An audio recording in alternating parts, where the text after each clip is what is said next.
Book of Matthew, chapter 6, verse 11. Part of the Lord's Prayer. Jesus said, when you pray, I want you to pray like this. And what he said in verse 11, he said, give us this day our daily bread. Give us this day our daily bread. Well, it's interesting. This is a clear reference to the manna of the Old Testament. The daily bread was the manna which fell from heaven in the Old Testament. And there's a principle about even that manna that's in Exodus chapter 16, verse 4. It said, then the Lord said to Moses, behold, I'm about to rain bread from heaven for you, and the people shall go out and gather a day's portion every day. This is so powerful. A day's portion every day, that I may test them, whether they will walk in my law or not. Well, what's the thing, the day's portion every day? Give us this day our daily bread. Well, the principle is that there's a bread which speaks of the provision of the Lord.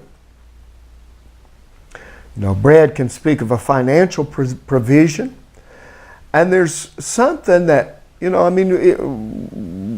didn't he say, well, give us, today our monthly bread, or give us enough, enough bread for the month, or give us enough bread for the year. Well, the principle is that God desires a people that learn to walk in day-to-day faith. Because there's another side of that bread, which is the bread of the presence of Jesus. And that God desires a people that don't just come once a month or come even once a week, but people who come daily to the table to fellowship with the bread of faces, as the book of, that bread, that showbread in the tabernacle of Moses. It was called the bread of faces, that speaks of a daily presence of the Lord. And that's what God is looking for, is a people that have a presence, a relationship with Him every day.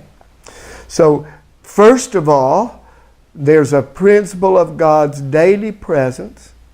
And then there's, second of all, there's a principle of the provision of God, that we just depend upon Him daily to meet our needs. It seems to me that Jesus, in His teaching, He didn't really teach prosperity, nor did He really teach poverty. But what Jesus taught, or what Jesus taught, was provision. And I believe that that's the key to success, is when we learn daily just to live from the provision of the Lord. That's really the greatest prosperity that we can hope for. A daily provision, a daily financial provision, and a daily provision of the presence of God in our lives. God bless you today, my friends.